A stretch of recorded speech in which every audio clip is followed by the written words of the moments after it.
All right, let's jump right into this explainer. We're kicking things off today with something literally built into our DNA, our deep-seated need for structure. Look, we all know existence can be completely overwhelming, right? We're bombarded with choices, heavy responsibilities, unforeseen tragedies. It's a lot.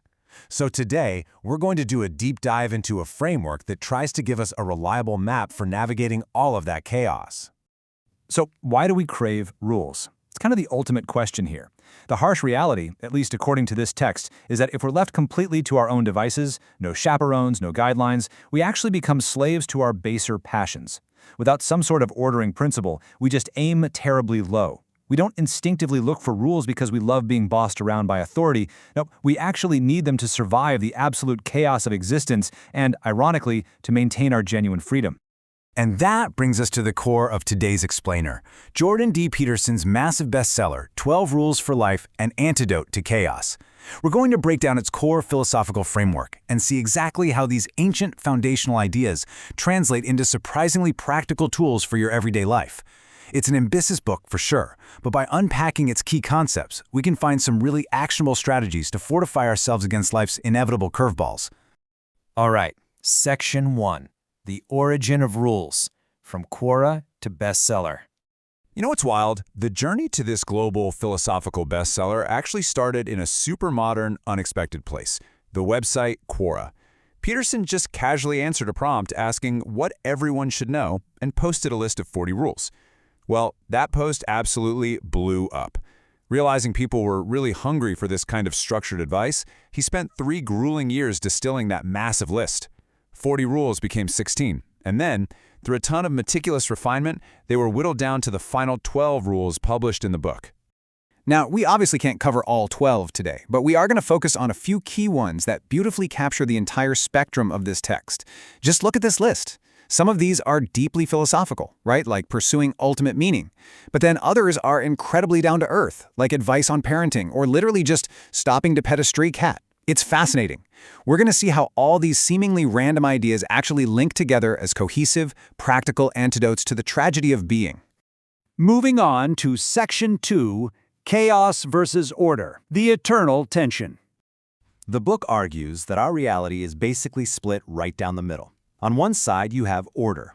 Order is the known. It's that solid ice beneath your skates, or if you're a Tolkien fan, it's the safe, predictable Shire. But on the flip side, you have chaos. Chaos is the breaking ice. It's the unpredictable, dark underworld usurped by a dragon like Smaug.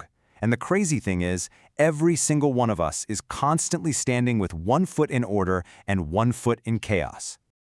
To get a bit more precise, the text defines chaos as the domain of ignorance itself. It's that terrifying gap that abruptly opens up when your life suddenly falls apart. You know, like losing a job you thought was completely secure, or uncovering a deep betrayal from someone you totally trusted. Humans, actually all living things, are just forever doing this balancing act. We're strung out between the safe places we've mastered and the chaotic places that make us painfully, terrifyingly vulnerable. Which brings us to Section 3, the tragedy of being, the problem with humanity. Okay, I have a question for you. Why do people often seem to prefer their pets over themselves? I know it sounds totally absurd, but medical statistics actually show that people are more likely to properly fill and give prescription meds to their dogs than they are to take their own life-saving medicine. Like, why is that? Well, the book suggests it's because dogs are these harmless, unself-conscious predators. They simply don't know any better. But humans, we carry around this really deep, agonizing sense of shame and self-contempt. To explain where this heavy psychological baggage comes from, the author traces it all the way back to our oldest story, the Genesis creation myth. Think about Adam and Eve. When their eyes are opened, they suddenly awaken to their own nakedness. They realize their complete and utter vulnerability. And here's the really dark part. Because humans know exactly how they themselves can be hurt or humiliated, they realize exactly how they can inflict that very same torture on someone else. We are uniquely capable of malevolence. And knowing we have that capacity for evil, that's exactly what breeds such profound self-contempt. Let's pivot to a solution in Section 4, Precision and Truth. Rule 10, be precise in your speech. So how do we fight back against this overwhelming vulnerability? The text uses this fantastic children's story about a boy named Billy Bixby to explain it. One morning, Billy wakes up and finds a small cat-sized dragon sitting right there on his bed. It's totally real.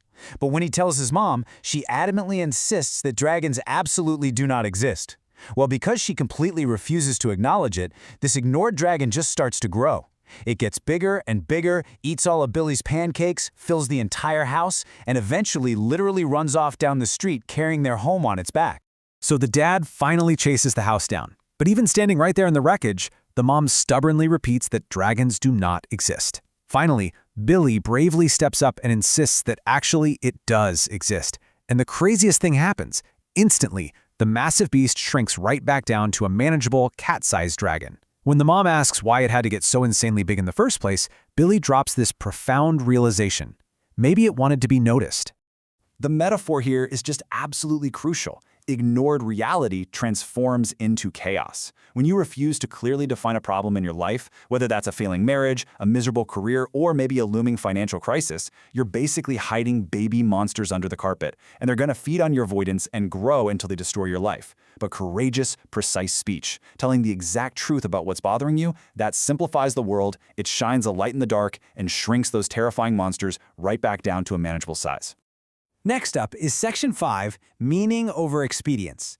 Rule 7, Pursue what is meaningful. Now, according to the book, meaning isn't just some vague, fleeting feeling of happiness. It's defined as the ultimate way. It's this incredibly narrow path, right smack on the dividing line between order and chaos. It's about finding that absolute sweet spot in your life where you have enough routine and structure to feel secure, but you're also taking on enough challenge to guarantee you keep transforming and growing. But here's the catch. Finding this meaning requires some seriously difficult, conscious work. The source material leans heavily on thinkers like Alexander Solzhenitsyn and Fyodor Dostoevsky. These were guys who endured unimaginable suffering, like Solzhenitsyn in the Soviet gulags, right? Yet they chose to dismantle their own lives to see exactly how they had contributed to their tragic fate. To find true meaning, you have to accept that truth requires sacrifice. You have to ditch that arrogant certainty and consciously aim at the good, instead of just taking the easy, expedient route of resentment and bitterness. And our final section today, Section 6, Acknowledging the Wonder. Rule 12, Pet a cat when you encounter one. The author grounds all these heavy, monumental philosophical concepts in a deeply touching, personal reality. He talks about his own daughter's severe, chronic health struggles with a really debilitating joint disease. I mean, we're talking years of just agonizing pain and uncertainty.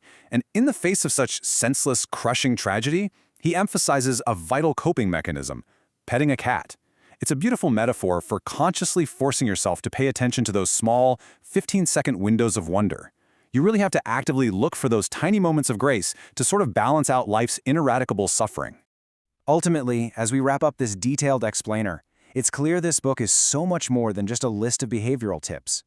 It presents a really robust, profound framework for living properly. By balancing carefully on that razor-thin line between order and chaos, by telling the exact truth, and by voluntarily shouldering our incredibly heavy burdens, humanity can actually withstand its own fragility. We can face the darkness without totally descending into bitterness. So, I want to leave you with this final thought today. Are you hiding any baby dragons under your carpet right now? Seriously, take a hard look at your own life. Acknowledge the creeping chaos of the unknown and ask yourself what difficult truth you might be actively ignoring. Challenge yourself to confront those dragons today before they grow large enough to steal your house.